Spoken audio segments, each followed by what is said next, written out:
ఇప్పుడు మామూలుగా సంక్రాంతి సంబరాలని పోతే ఎవడు కూడా రాజకీయాలు మాట్లాడరు. కానీ నిన్న ఈయన పవన్ కళ్యాణ్ అడిగిపోయాడన్నా, నాకు రాజకీయాలు అంటే పెద్దగా ఇంట్రెస్ట్ లేదు,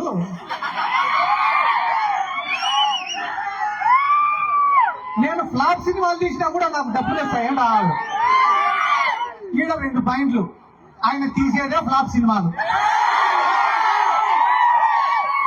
ఫ్లాప్ సినిమాలు తీసినా నాకు డబ్బులు వస్తాయి, నీకు డబ్బులు వస్తాయి, బానే ఉంది. మళ్ళా ప్రొడ్యూసర్ల పరిస్థితి ఏంది, డిస్ట్రిబ్యూటర్ల పరిస్థితి ఏంది, నీ కోసం గుడ్డలు తీసుకునే నీ అభిమానుల పరిస్థితి ఏంది? అవన్నీ నాకు అనవసరము, నాకు మాత్రం లెక్క వస్తుందంట. నిన్న యోగా చెప్పినాడంట, ఏందన్నా నెలకి 20 కోట్లకు 30 కోట్లకు కకృతి పడినావు నువ్వు, అదే నువ్వే ముఖ్యమంత్రి అయితే ఇంకా ఎక్కువ లెక్క వస్తుంది కదన్నా అని చెప్పినాడంట. ఒరే, మనం ముఖ్యమంత్రి అయినామంటే మళ్ళా దానిపైన ప్రత్యేకంగా శ్రద్ధ పెట్టాలా? మనకు మెంటల్ గా ఫిజికల్ గా స్ట్రెస్. అదే చంద్రబాబు నాయుడు నమ్ముకున్నామనుకో, నెల నెల మన ఇంటికే పంపిస్తాడు కదా లెక్క. వీళ్ళందరి గురించి నేను ఎందుకు చెప్తానా అంటే, వీళ్ళు కూడా జగన్ సార్ గురించి మాట్లాడే మొగలేనా.